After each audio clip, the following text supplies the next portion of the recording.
चले, सबको good evening और जय हिंद। एक बार स्टार्ट करें। जहांगीर, अकबर का सारा कुछ पढ़ लिया था, कुछ भी बाकी नहीं था उसका। ठीक, अकबर के सारे पर्सनल जानकारियां, उनके सैन्य संबंधी कार्य, उन्होंने जितने अपने लाइफ में अच्छे काम किए वो सारा चीज जो रिफॉर्म लेकर के आए वो किया। ठीक, उनकी राजस्व व्यवस्था में सारा चीज पढ़ लिया, है ना। एक प्रकार से अकबर पर आपने डिटेल किया है। अकबर के वैसे बहुत सारी पत्नियां थी, आपको पता होगा, मैंने 3 के नाम आपको बताए थे, है ना। 3 से ज्यादा थी, वैसे 10 से भी ज्यादा थी, लेकिन आपको जानना जरूरी नहीं है। लेकिन अकबर के क्या थे, उसको पुत्र की प्राप्ति नहीं हो पा रही थी। बहुत से पुत्र उनके पैदा होते ही मर गए या फिर कुछ गर्भ में ही मर गए, ऐसा बहुत सारा हुआ उनके साथ केस। तो बहुत परेशान था अकबर, और अपनी परेशानी लेकर के वो कहाँ गया, शेख सलीम चिश्ती, एक जाने माने सूफी संत हुआ करते थे सलीम चिश्ती। तो वो सलीम चिश्ती के पास गए और वहां पे उन्होंने उनसे दुआ मांगी, मन्नत मांगी, और कहा जाता है कि उन्हीं के बाद, उनके पास जाने के बाद ही अकबर को जोधाबाई से एक पुत्र रत्न की प्राप्ति हुई।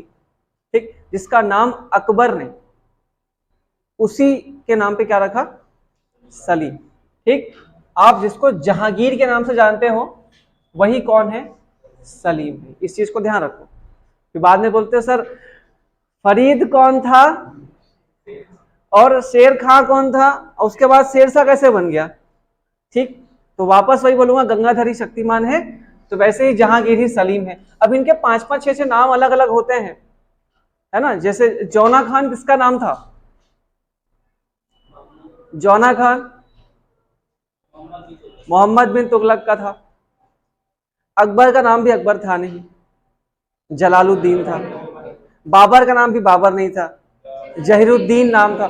तो अलग अलग सारे ऐसे नाम होते हैं, तो कम से कम 2 तो याद रखो, जो प्रचलित है नाम और जो उनके माँ बाप ने रखा है वो नाम। ठीक, चलिए देखते हैं जहांगीर के बारे में।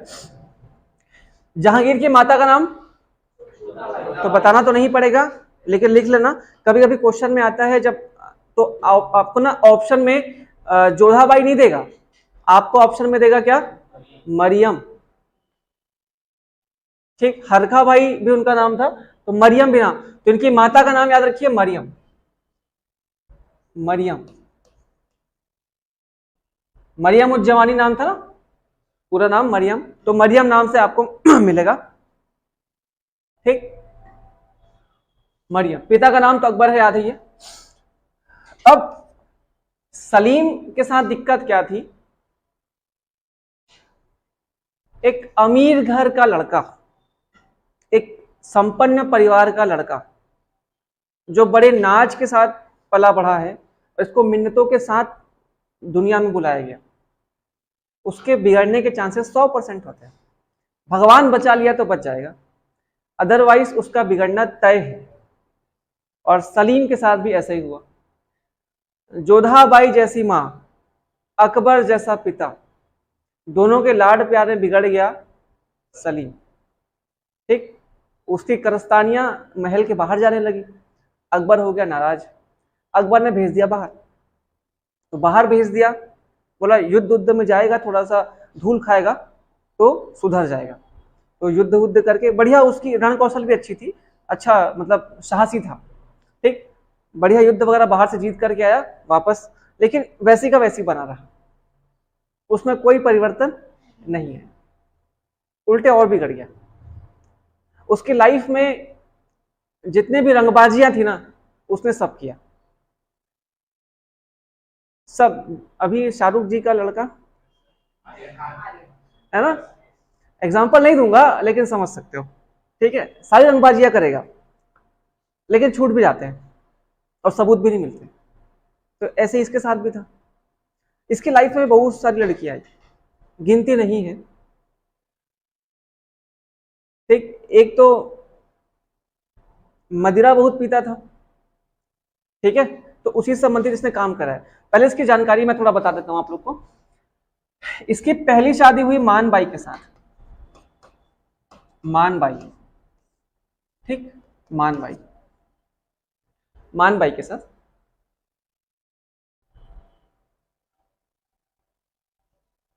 मानबाई ने आत्महत्या कर लिया। क्यों? क्योंकि जहांगीर जो था वो इतना ज्यादा शराब पीता था कि उसके शराब पीने से परेशान हो गई थी। कौन? मानबाई। अरे मानबाई कौन? हाँ, गुड, समझ आया किसी को? हाँ, ठीक है। मिर्जा क्या नाम था उसका? आमेर, आमेर का राजा भारमल, भारमल के बेटा भगवान दास, भगवान दास की बेटी मानबाई, मानबाई का भाई मान सिंह, मान सिंह कौन? अकबर का मनसबदार, ठीक। तो ये वही मानबाई थी जिसने आत्महत्या कर ली। इसकी दूसरी पत्नी जगत गोसाई, जगत गोसाई, कभी कभी इतिहासकार लोग भूल कर देते हैं और जगत गोसाई को जोधाबाई बोल देते हैं, लेकिन एक्चुअल में जोधाबाई अलग है, जगत गोसाई अलग है। ये भी राजा की, किसी बड़े राजा की बेटी थी, मुझे उतने अच्छे से याद नहीं है। तो जगत गोसाई, अब जगत गोसाई का पुत्र था, ठीक है, और उसके पुत्र के साथ, मैं अभी नाम बताऊंगा दोनों का, दो पुत्र थे उसका, तो अपने पुत्र के साथ अपने पिता की लड़ाई को देखते हुए ये भी परेशान हो जाती है। मतलब अपने पिता पुत्र के झगड़ों से परेशान होकर जगत गोसाई भी क्या कर लेती है? आत्महत्या। तो दोनों के सुसाइड कर लेते हैं, दोनों के दोनों खत्म। इसकी लाइफ में तीसरी महिला आती है मेहर उन्निसा,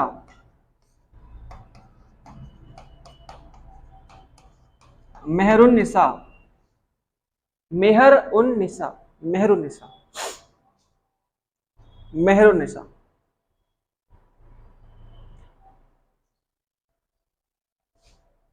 ठीक। इसके बारे में तो अलग चैप्टर ही है, मैं आपको अलग से बताऊंगा। और ये तो खैर तीन ऑफिशियल याद रखो, और चौथी अनऑफिशियल याद रखो। कौन? अनारकली। बड़े अच्छे से नाम ले रहे हो।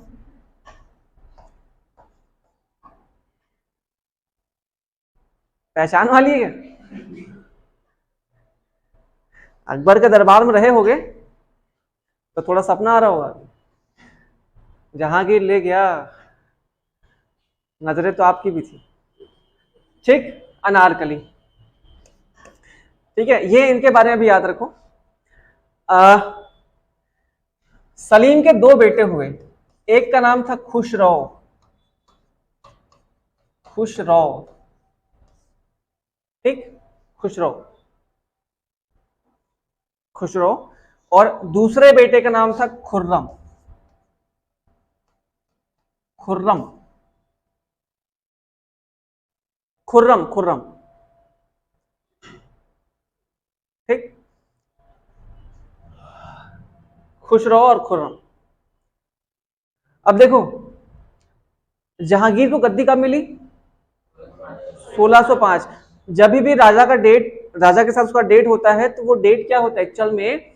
उसके गद्दी मिलने के समय से लेकर के उसके गद्दी से हटने तक का समय ये होता है। पैदाइश नहीं है कि 1605 में पैदा हुआ था, है ना। ये कब का डेट है? जब उस दिन उसको गद्दी मिली थी और जब वो गद्दी से हटा था। या तो मर के हटेगा या तो कोई हटा देगा, दो चीज हो सकती है, ठीक। अब इसका जो बड़ा बेटा था खुशरो, इसने अपने पिता के गद्दी के मिलने के बाद 1 साल में ही इसने विद्रोह कर दिया।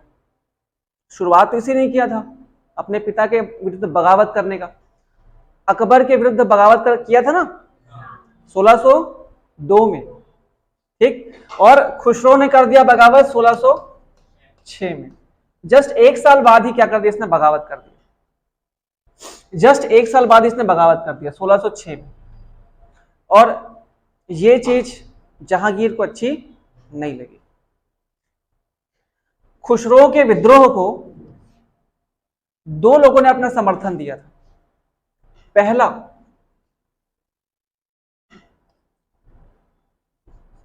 मान सिंह, इसने खुलकर के समर्थन तो नहीं दिया, लेकिन अंदर ही अंदर क्या किया? उसको समर्थन दिया था, ठीक है। उसको प्रोटेक्ट करने की कोशिश करी थी खुसरो को। जो भी कारण रहा होगा, तो इससे नाराज होकर के जहांगीर को जब पता चला कि मान सिंह ने क्या किया है, उसके बेटे के साथ उसकी बगावत में साथ दिया है, तो इसने मान सिंह की मनसबदारी को खत्म कर दिया। तो अब मान सिंह मनसबदार नहीं रह गया।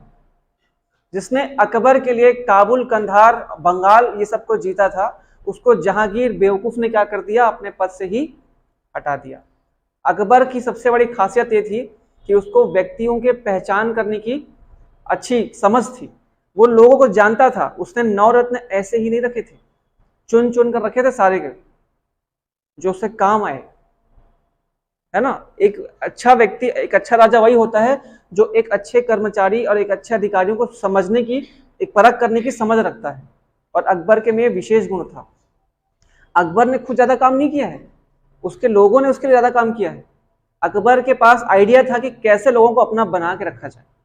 ये आपको भी सीखना है, अपने लाइफ में काम आएगा आपको। हर काम आप नहीं कर सकते। प्रधानमंत्री कौन है? हर काम क्या खुद करते हैं? लेकिन करवाने की क्षमता रखते हैं। और राजा वही होता है, अधिकारी वही होता है जो काम करवाना जानता है, और समय पड़े तो काम करेगा, ऐसा नहीं है, लेकिन वो जितना बेहतर काम करता है उससे ज्यादा काम करवाना जानता है। तो अगर काम करवाना जानोगे तभी आप राजा कहलाओगे, अदरवाइज सेवक तो सेवक ही रहेगा, ये कर दो करेगा, वो कर दो करेगा। ठीक। और दूसरे थे अर्जुन सिंह। अर्जुन सिंह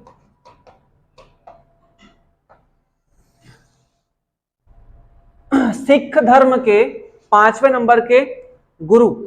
अर्जुन सिंह सिख धर्म के 5वें नंबर के गुरु थे। 10 गुरु हुए, उनमें से 5वां कौन था? अर्जुन सिंह।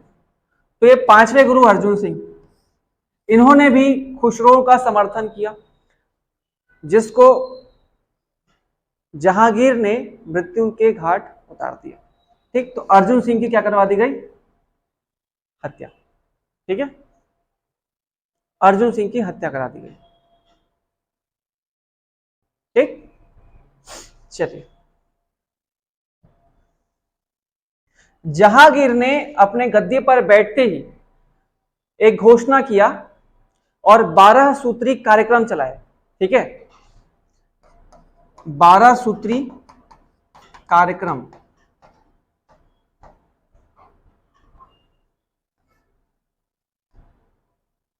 उसने राज्य संचालन के लिए 12 फॉर्मूले दिए। सारे 12 के 12 याद नहीं करने आपको। ठीक। क्वेश्चन पूछेगा किस राजा ने गद्दी पर बैठते ही 12 सूत्री कार्यक्रम चलाए थे? जहांगीर ने, है ना। इसने बहुत सारे घोषणाएं अपने समय पे किए। क्या क्या घोषणा किया? पहला,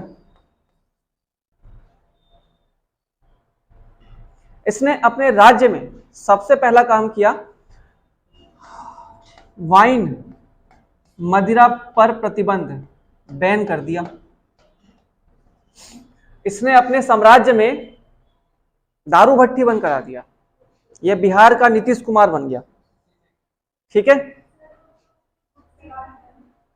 ये इतना बड़ा शराबी था कि बोलता था मैं, मेरे लिए कम पड़ रहा है तो आप भी बंद कर दो। ऐसा नहीं है। इसने देखो, राजा कुछ भी करे अपने चारित्रिक रूप से जैसा भी हो, लेकिन वो सामने वाले के लिए कैसा है, ये सामने वाले के लिए क्या कदम उठा रहा है। खुद बर्बाद हो जाऊंगा कोई दिक्कत नहीं, आपको बर्बाद नहीं होने दूंगा, है ना। तो राजा था ये। तो इसने खुद पिया, छक्कर के पिया, रोज का पिया, लेकिन अपने जनता को पीने से मना किया। ठीक।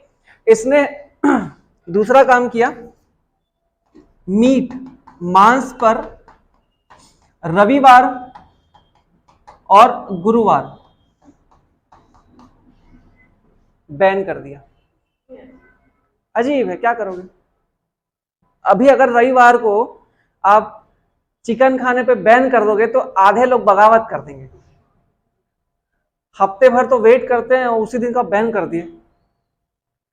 एक्चुअल में रविवार के दिन ना अकबर पैदा हुआ था, और गुरुवार के दिन पैदा हुआ था जहांगीर।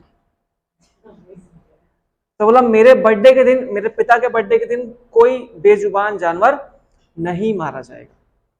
ठीक। लेकिन रविवार या गुरुवार को बकरीद पड़ गया तो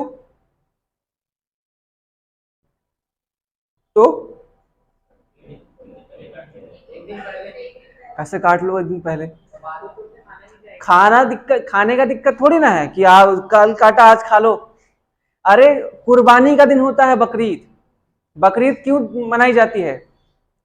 करबला की याद में वो कुर्बानी दी जाती है, शायद ऐसा कुछ है, मुझे अच्छे से नहीं पता। ठीक, कुर्बानी का दिन है और कुर्बानी उसी दिन दोगे जिस दिन देना चाहिए। ऐसा नहीं कि परसों दे दिए तो चलो कल के लिए आज दे दिए कुर्बानी, ऐसा थोड़ी होता है। पर नवरात्रि में अगर आप मन्नत मांगते हो कि भैंस की बलि चढ़ाओगे माता को, तो नवरात्रि में ही काटोगे ना भैंस, कि किसी और दिन काट लोगे? खा भले बाद में लेना। कौन कोई खाते हो क्या? खा भी लेते हैं आप लोग को पता नहीं, बहुत सारे।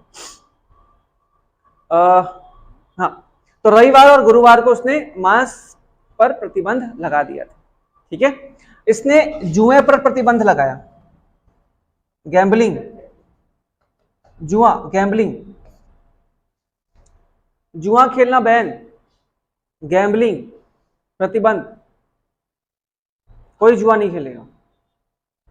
लेकिन हिंदू धर्म में एक परंपरा के अनुसार दीपावली के समय रात में जुआ खेलने का रिवाज है। तो ऐसी स्थिति में उसने जुए पर प्रतिबंध आंशिक रूप से केवल दीपावली के समय के लिए हटा लिया था। ठीक, एग्जाम्पशन क्या था उसका? दीपावली। तो जुआ खेलना दीपावली के समय खेल सकते हो आप। इससे यह पता चलता है कि यह धार्मिक रूप से क्या था? टॉलरेंट था, सहिष्णु था, धार्मिक रूप से सहिष्णु शासक था। ठीक, धार्मिक रूप से यह सहिष्णु शासक था। नेक्स्ट, इसने सेना में जो मनसबदारी व्यवस्था थी, आपको हमने बताया था कि मनसबदारी व्यवस्था के समय अकबर ने दहविंशति सिस्टम को लिया था, 1:2 वाला या 10:20 आप बोल सकते हैं उसको। ठीक है, तो वहां पे इसने चेंज किया और उसके जगह पे वो दोह अस्पा और सेह अस्पा नीति को लेकर के आया। ये लिखिएगा, बहुत इंपॉर्टेंट है।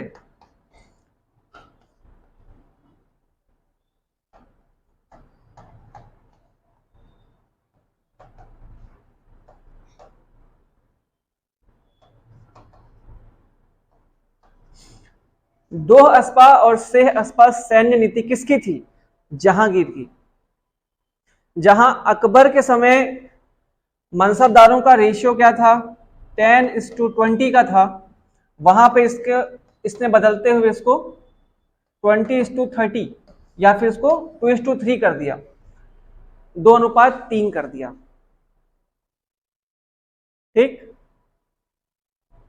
मतलब अगर किसी का 5,000 का मनसबदारी है, 5,000 का, ठीक, तो वो क्या हो जाएगा? 15,000 हो जाएगा। ठीक है, 15,000 हो जाएगा। ठीक, तो उसने 2:3 का रेशियो, इसी को बोलते हैं दोह अस्पा और सेह अस्पा नीति। ठीक, चलिए, ये कुछ कुछ चीजें हैं जो इसने घोषणा करी थी अपने समय पे।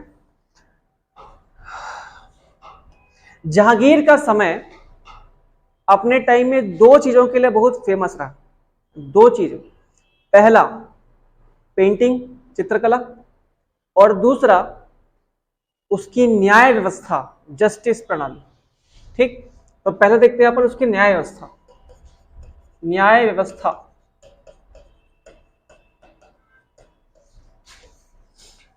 जहांगीर ने अपनी न्याय व्यवस्था में बहुत सारे सुधार किए थे और बड़े कड़े प्रतिबंध और कानून लेकर के आया था, एकदम शरीयत वाला। जैसे अगर आपने किसी के घर में चोरी किया है तो आपका हाथ काट लेंगे, है ना? बोलते हैं ना, हाथ के बदले हाथ, सर के बदले सर। किसी का मर्डर किया है तो आपका सर कलम कर दिया जाएगा। अगर किसी के साथ धोखाधड़ी करी है तो आपके घर की कुर्की कर ली जाएगी। कुर्की मतलब समझते हो? आपके घर को नीलाम कर देंगे, आपका जो घर है, आपकी संपत्ति है, उसको बेच देंगे, सरकारी खजाना बना देंगे उसको। ठीक, तो इसने अपने समय बहुत कड़े नियम अपनाए। और एक क्वेश्चन हमेशा पूछता है, इसने सोने की जंजीर बनवाई, सोने की जंजीर, चेन, जंजीर सॉरी, सोने की चेन, एक सोने की चेन बनवाई, चेन मतलब पहनने वाला नहीं, सोने की जंजीर, जंजीर, जंजीर कुछ और बोलते क्या, चैन ही बोलते हैं मेरे ख्याल से, है ना। और उसको लटकाया कहां पे, आगरा के महल में, जिसको किसने बनवाया था, आगरा का किला, अकबर ने। तो अकबर ने जो आगरा का किला बनाया था, इनका ऑफिशियली वो महल था, तो वहां पे उसने महल के बाहर उसमें घंटी टंगवाई, उस जंजीर में, सोने की जंजीर में एक घंटी टंगवाई, 2 घंटियां थी वैसे, ठीक है। और जिसको भी न्याय की दरकार होती थी, न्याय की चाहत होती थी, जिसके साथ भी कुछ बुरा होता था, वो आता था और उस जंजीर को खींचता, जिससे लोगों को पता चलता कि इनको न्याय व्यवस्था, मतलब न्याय चाहिए, न्याय मांगने आए हैं, ठीक है। जैसे आप घंटी जाते हो, मंदिर जाते हो और घंटी बजाते हो, भगवान से मांगते हो, देते तो कुछ हो नहीं, देते हो कुछ, क्या देते हो भगवान को, नारियल देते हो। हमारी सबसे बड़ी गलती है कि हमको लगता है कि हम दे रहे हैं, जिसने आपको दिया उनको आप क्या दे सकते हो, क्या दे सकते हो, माँ बाप को कुछ दे सकते हो, जिसको लगता है कि माँ बाप कर चुका सकते हो, वो सबसे बड़ा झूठ है, आप दे ही नहीं सकते कुछ। अरे जिसके आप हो उसको आप क्या दे सकते हो, कुछ दे सकते हो, पढ़ लिख लिए, कौन पढ़ा है, माँ बाप तो पढ़ा है, क्योंकि पैदा होते पढ़ने लग गए थे, सारा चीज माँ बाप ने किया ना। और उसके बाद बढ़िया पढ़ लिए, चलो ठीक है, अच्छा सा कोई जॉब लग गया, अब यहाँ के डिप्टी कलेक्टर बन गया, बढ़िया है। और उसके बाद घर जाके माँ बंगला ये ले लिया, वो ले लिया, सब ले लिया, किसके लिए किए, अपने लिए किए, माँ को नहीं चाहिए सब, वो तो तुम्हारी खुशी में खुश है, आप कुछ दे ही नहीं सकते। भगवान और माँ बाप, ये दो ऐसे हैं आपके लाइफ में जिनको आप कुछ नहीं दे सकते। अगर आपको लगता है कि हाँ हमने ये किया है मम्मी के लिए, वो किया है पापा के लिए, आपकी ये भूल है, आप कर ही नहीं सकते। याद रखना, वैसी भगवान भी है, जिसने आपको सब चीज दिया, आप उसको क्या दे सकते हो, उसको क्या नारियल चाहिए आपसे, हैं, धतूरा चढ़ाते हो, क्या करेंगे उसका, दूध चढ़ा दिए, वो भी नाप नाप के, हाँ आधा लीटर, ज्यादा हो गया क्या, आज कम, कल कल में लेके जाएंगे। आपको लगता है कि आप भगवान को दे रहे हो, कुछ नहीं दे सकते आप। दे सकते हो तो बस एक ही चीज है, आपकी श्रद्धा, है ना। और किसी और के लिए करोगे ना आप कुछ अच्छा, तो वो सीधा ऊपर तक जाता है। अपने लिए किया गया कोई भी कर्म आपको अच्छी गति नहीं पहुंचाएगा, वो आपको बैलेंस रखेगा, हाँ ठीक है आपने अपने लिए किया, ठीक है। जैसे आप दूसरों के लिए करने लगोगे ना, तो वैसे ही आपकी जो प्रसिद्धि है ना, और आपका जो मान है वो बढ़ जाएगा, ठीक है। तो करो तो दूसरे के लिए, अपने लिए तो जानवर भी जीता है, जो दूसरे के लिए जिए वही मनुष्य है कि नहीं। सिविल सर्विसेज में जा रहे हो, किसके लिए जा रहे हो, सेवक बन के जा रहे हो ना, सिविल सर्विसेज, सेवा, सेवा देने जा रहे हो आप, सेवा देने जा रहे हो, और सेवा का मतलब त्याग है ना। आपको अपना हर चीज छोड़ करके उनके लिए करना पड़ेगा, लेकिन करता कौन है, एक बार पोस्ट मिल जाए फिर बताते हैं, फिर सोटेंगे, 6 घंटा नहीं 8 घंटा ड्यूटी करेंगे, लेकिन सोटेंगे उसमें। चलिए, तो सोने की जंजीर बनवाई, ये क्वेश्चन आया हुआ है कई कई बार, याद रखिएगा, ठीक है। देखो, दो व्यक्ति ऐसे थे जिन्होंने इस टाइप का इनोवेशन किया था न्याय क्षेत्र में, पहला इल्तुतमिश और दूसरा ये व्यक्ति था, ठीक है, तो याद रखना। चलिए दूसरा, पेंटिंग, चित्रकला, द आर्ट ऑफ पेंटिंग, चित्रकला। जहांगीर का समय, जहांगीर का जो समय है वो स्वर्ण काल माना जाता है किसका? चित्रकला के लिए। जहांगीर का पीरियड गोल्डन टाइम माना जाता है, गोल्डन टाइम चित्रकला का। अकबर के समय के 2-3 चित्रकारों का नाम बता सकते हो? बसावन, दसावन और अबू समद। अकबर का समय किस चीज के लिए गोल्डन टाइम माना जाता है? हिंदी साहित्य। ठीक, चलिए, तो वैसे ही चित्रकला का स्वर्णिम युग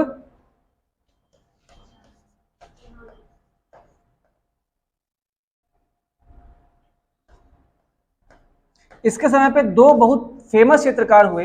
एक का नाम था बिहजात और एक का नाम था उस्ताद मंसूर। उस्ताद मंसूर, बिहजात और उस्ताद मंसूर, ये बहुत फेमस चित्रकार हुए इसके समय।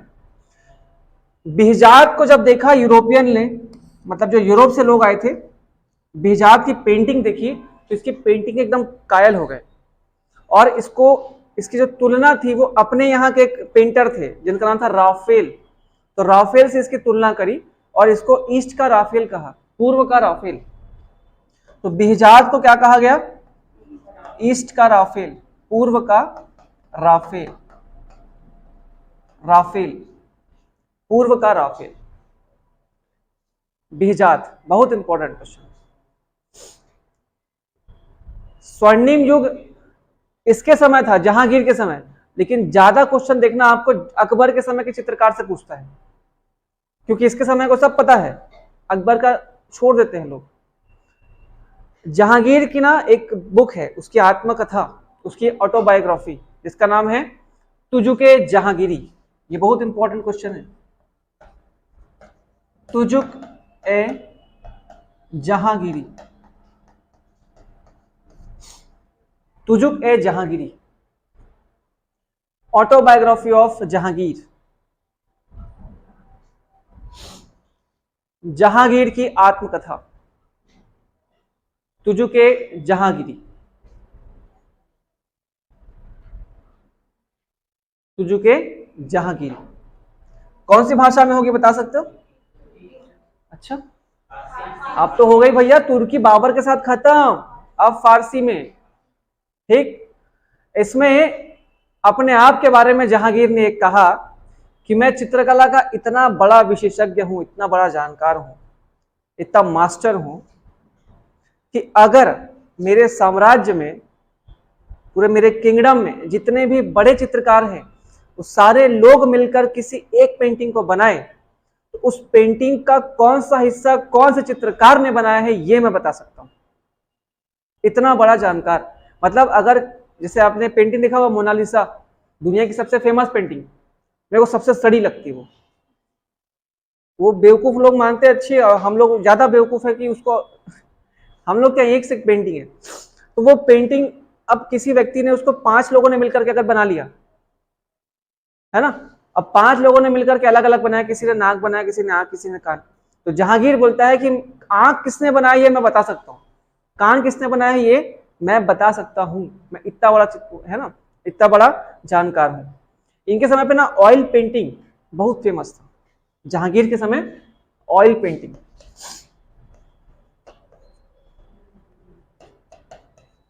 ऑयल पेंटिंग को क्या बोलते हैं? तैलीय चित्रकला। तैलीय, तैलीय हिंदी में तैलीय चित्रकला, इंग्लिश में ऑयल पेंटिंग, बहुत फेमस थी। ठीक, चलिए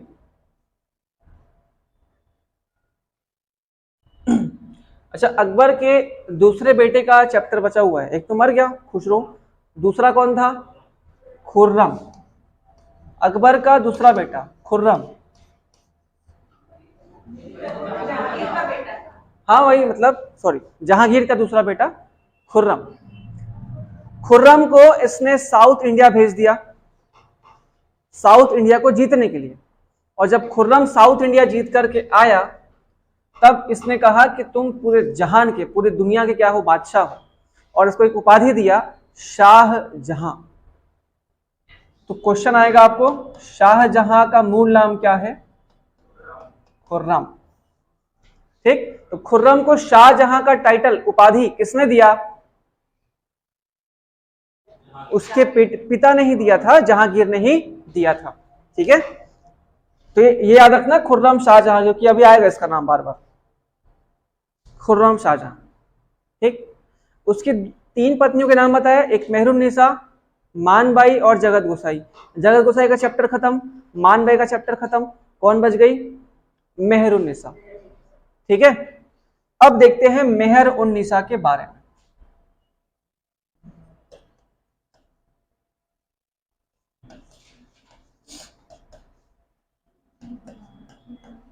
मेहर उन निसा, मेहर उन निसा एक ईरानी महिला थी। ईरानी, इससे बहुत क्वेश्चन आएगा, ध्यान रखना। ईरान से आई थी और एक गुलाम के रूप में इसको ईरान से लेकर के लाया गया था। गुलाम थी ये, कौन? मेहरुन्निसा। लेकिन बहुत खूबसूरत थी, ऐसा जो इन लोग लिखे हैं अपने अपनी बुक में, ऐसा लिख के गए हैं। ठीक है, बहुत खूबसूरत महिला थी मेहरुन्निसा। और जब इसको लाया गया राजमहल में, तो इसको सलीमा बेगम की सेवा में लगाया गया। अब सलीमा बेगम कौन? अकबर की वाइफ सलीमा बेगम। तो सलीमा बेगम विधवा, पहले अकबर की, उसके बैरम खान की भी विधवा, अब डबल विधवा बेचारी, अकबर की भी विधवा। ठीक, और मेहरुन्निसा खुद भी एक विधवा औरत थी। इसके पति की भी मृत्यु हो चुकी थी ईरान में, और वहां से इसको उठाया गया था, है ना। और इसके साथ इसका बेटा, सॉरी बेटा नहीं था, इसका इसके पापा, पिताजी, इसकी माताजी और इसका भाई, ये भी आए थे। ठीक, मेहरुन्निसा। तो मेहरुन्निसा की नजर किसके, मतलब इसको इसकी इस पे किसकी नजर पड़ गई? जहांगीर की। ठीक है, एक और चारा मिल गया उसको, लेकिन ये चारा दे रही थी उसको। ये इतनी खतरनाक महिला थी ना, आप लोग जानते नहीं हो अभी मेहरुन्निसा को, किसी के शकल पे मत जाया करो। मेहरुन्निसा नौरोज पर्व मनाती थी, मतलब ईरानी है। अब ईरानी है तो ईरान का एक बहुत फेमस पर्व है नौरोज। अब आप लोग बताओ कि भारत में नौरोज किसने शुरू किया? भारत में नौरोज पर्व मनाना किसने शुरू किया?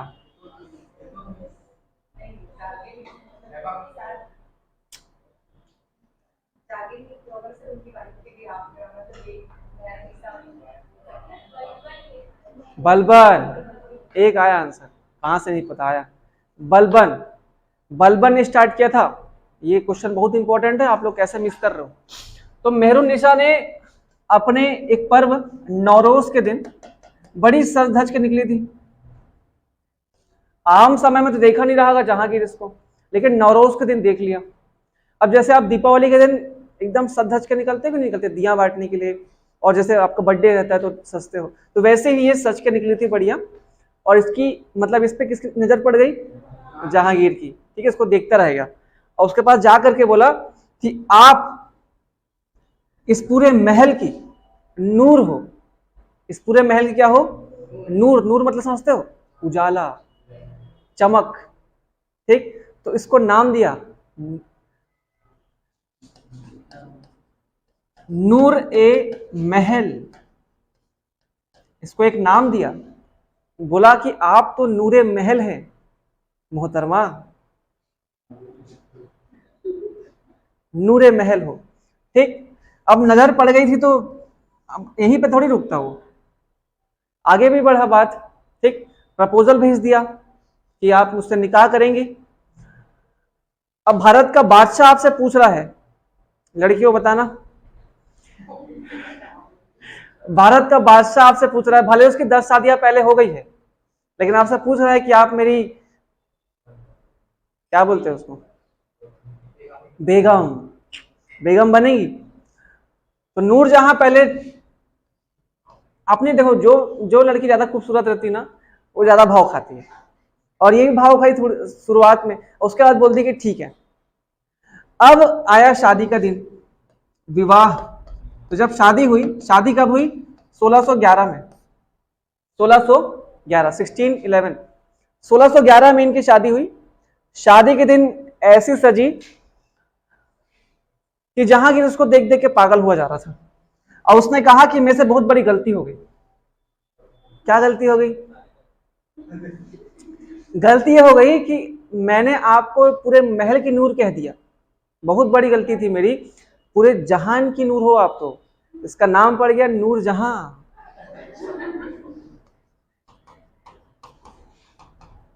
तो ऐसे नूर जहां बन गई मेहरुन्निसा, गंगाधर ही शक्तिमान फिर से। ठीक, तो यहां से आ गई नूरजहां। लेकिन नूरजहां बहुत चालाक महिला थी। जैसी शादी हुआ, जहांगीर को तो पता था कि पियक्कड़ आदमी है, तो पिएगा वहां पड़ा रहेगा, उसको तो ऐसे निपटाओ। पूरे प्रशासन को अपने कंट्रोल में करने की कोशिश करती थी, अपनी चलाने की। और इसका खुद का एक ग्रुप था जिसको बोलते हैं मेहरुन्निसा गुट या ग्रुप ऑफ मेहरुन्निसा, जिसमें इसका पिता ग्यास बेग, ग्यास बेग कौन था? ये नूरजहां का पिता, इसकी मां अस्मत बेगम, अस्मत बेगम, इसका बेटा, सॉरी बेटा नहीं, भाई, भाई आसफ खान, आसफ खान। ठीक, और इसका वैसे बेटा भी था जो सौतेला था, शाहजहां। खुर्रम लिख लो, खुर्रम। तो इनका खुद का क्या था? एक गुट था, खुर्रम। खुर्रम का चलो मैं बाद में बताता हूं, अभी इसका अलग चैप्टर है ये। तो इनका ना एक गुट था चारों का, इसको बोलते थे मेहरुन्निसा ग्रुप। ग्यास बेग, ग्यास बेग, ग्यास बेग बड़ा चालाक व्यक्ति था। इसने जहांगीर के समीप जाने की बहुत कोशिश करी, और धीरे धीरे करके उसका एकदम फेवरेट बन गया ग्यास बेग। और जहांगीर इतना विश्वास करता जहां इस पे, ग्यास बेग पे, कि जब भी वो भारत अपने साम्राज्य से बाहर जाता था या किसी युद्ध में जाता था, तो अपने पूरे महल और अपने पूरी राजधानी की जिम्मेदारी किसको देकर के जाता था? ग्यास बेग को देकर के जाता था। और ग्यास बेग को इसने एक उपाधि दी थी, एतमाद उद दौला, एतमाद उद दौला। ये नाम इंपॉर्टेंट है, याद रखिएगा, एतमाद उद दौला।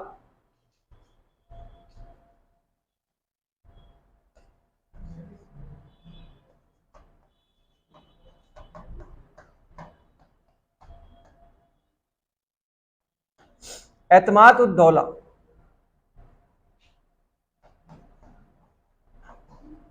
एतमाद ud Daula.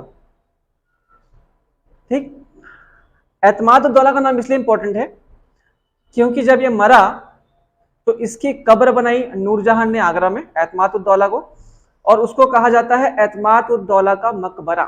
The tomb of एतमाद उद दौला आगरा में है। ठीक, खास बात यह है कि उसकी कब्र भारत में संगमरमर से बनने वाली पहली इमारत थी। भारत में संगमरमर के पत्थर से बनने वाली पहली इमारत थी एतमाद उद दौला का जो टॉम्ब था। ठीक, तो संगमरमर से बनने वाली पहली इमारत।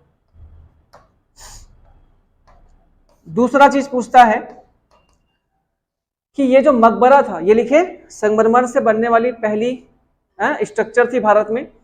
और दूसरा इंपॉर्टेंट पॉइंट, इस टॉम्ब में, इस मकबरे में पित्राडुरा शैली, एक आर्किटेक्चर की एक शैली है भवन निर्माण की, स्थापत्य की, इसको बोलते हैं पित्राडुरा, पिट्राडुरा या पिट्राडोरा बोलते हैं उसको, पिट्राडोरा, पिट्राडोरा स्टाइल, पिट्राडोरा शैली।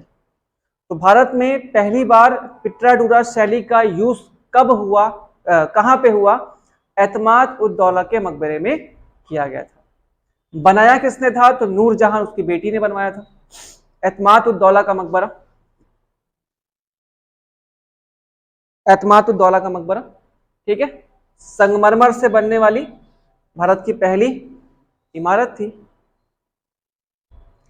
पिट्राडोरस सेलेक्चुअल में होता यह है कि आपने मस्जिद देखा है, मस्जिद का गुंबद, उसमें आपने देखोगे कि बीच से पट्टियां लगी रहती है, पूरा सफेद संगमरमर, लेकिन बीच में कुछ अलग प्रकार के क्या होते हैं, पत्थर लगे होते हैं। आपने कभी सोचा कि पत्थर को बीच में कैसे घुसाया होगा? क्योंकि पूरा वो जो है मकबरा जो है वो एक संगमरमर के पत्थर से बना है, ठीक है, लेकिन उसके बीच में गड्ढा खोद करके दूसरा पत्थर घुसा देते हैं और उसको फिर ऊपर से घिस देते हैं ताकि वो एकदम प्लेन हो जाए, और उसको देखने से ऐसा लगता है कि वो एक ही पत्थर का मतलब दो रंग है ना, तो इसको बोलते हैं पिट्राडूरा शैली, ठीक। तो भारत में इस चीज का पहली बार यूज यहीं पे हुआ था। अस्मत बेगम, अस्मत बेगम कौन? इसकी माता। अस्मत बेगम भारत में इत्र, सेंट, परफ्यूम बनाने वाली पहली महिला थी। भारत में गुलाब से इत्र बनाने वाली पहली महिला, गुलाब से इत्र बनाने वाली पहली महिला, गुलाब से इत्र बनाने वाली पहली महिला, ठीक। परफ्यूम, सेंट, अस्मत बेगम। आसफ खान कुछ नहीं था, फालतू था, ठीक। अब 1611 में शादी हुई थी मेहरुन्निसा के साथ। अब जब वो आई अंदर साम्राज्य उसमें महल में, तो उसने देखा कि उसका जो बेटा है, कौन? खुर्रम, अब उसका सौतेला बेटा हो गया ये। अब ये उसको पसंद नहीं करता।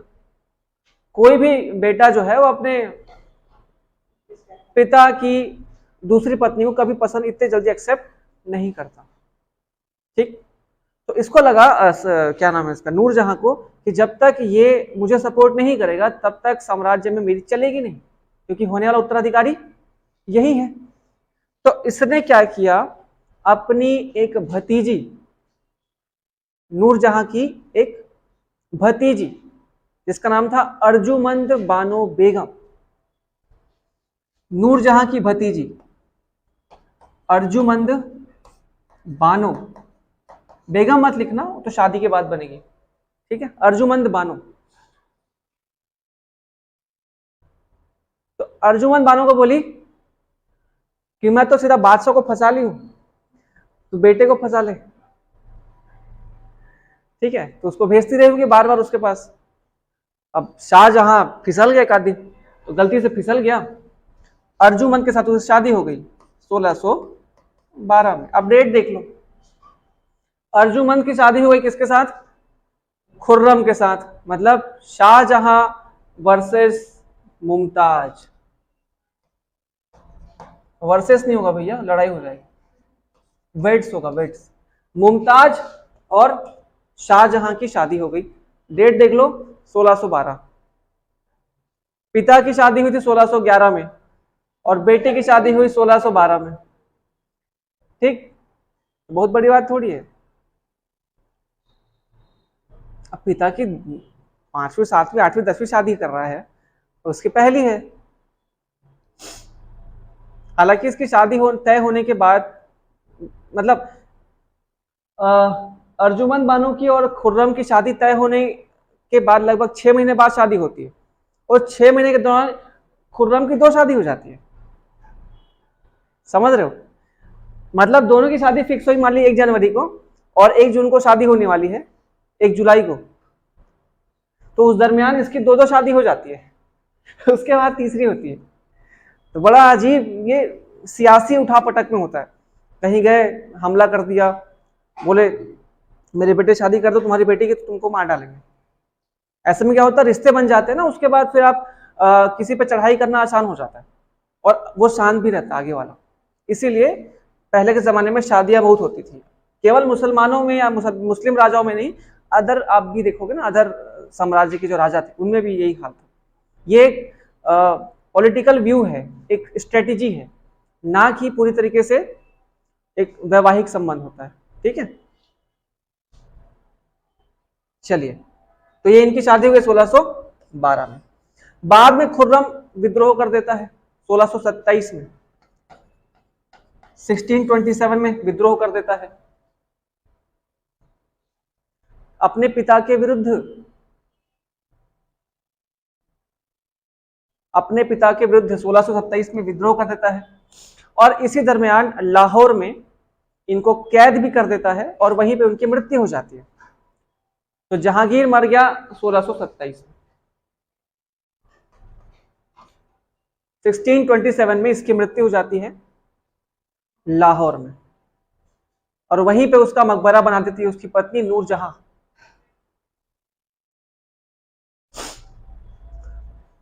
अनारकली का चैप्टर छूट गया था ना। अनारकली को तो मरवा देते हैं बेचारी। अब देखो किस्मत एक समान है। अनारकली की मृत्यु हो गई थी, इसका मकबरा जहांगीर ने खुद सामने खड़े होकर के बनवाया था। ऐसे बनाओ ऐसे बनाओ, बिगड़ जाऊंगा तो देखना सिर कलम। तो अनारकली का मकबरा भी कहां पे है? लाहौर में। और अगर ना पूरे लाइफ में अगर किसी से मोहब्बत किया जहांगीर तो वो अनारकली ही थी। बाकी सब सियासी थे लेकिन अनारकली से उससे बहुत वो किया था। और अनारकली की कब्र में उसने एक लाइन लिखवाई है कि अगर मुझे मेरी महबूबा का दीदार करने का एक मौका खुदा दे दे तो मैं उस खुदा का कायनात की रात तक शुक्रगुजार रहूंगा। ऐसा लिखा हुआ है क्या? एक बार और। अरे इसको लिखना थोड़ी है आपको, ये चीज उसने लिखा है उसके मकबरे में, ठीक है। और वहीं पे उसकी मृत्यु हुई होती है लाहौर में और दोनों का मकबरा साथ साथ में है, ठीक। तो सच्चा प्यार मिल ही जाता है और उनको मिल गया, ठीक। लाहौर उसकी उसकी पत्नी ने बनाया, नूरजहां ने। जहांगीर का मकबरा उसकी पत्नी ने बनवाया था। अनारकली का मकबरा जहांगीर ने बनवाया था। अकबर का मकबरा जहांगीर ने बनवाया था, ठीक। तो एंड यहीं पे खत्म। वो क्या दिक्कत है उसमें? मैं बताऊंगा। अर्जुमंद का ही नाम मुमताज था, ठीक है। बताया ना गंगाधारी शक्तिमान, बार बार यही बनेंगे। नेक्स्ट क्लास में जब शाहजहां पढ़ेंगे ना तो आप इसको डिटेल में करोगे, ठीक है। चलिए, ये जो मेहरुन्निसा वाला था ना, थोड़ा सा उसको याद रखना। बाकी कोई कॉम्प्लेक्स इसमें नहीं है, थोड़ा थोड़ा कॉम्प्लेक्स इसी में है ज्यादा, ठीक है। कल एक बार रिवाइज कर लेंगे, पढ़ के आइएगा, ठीक। चलिए, थैंक यू।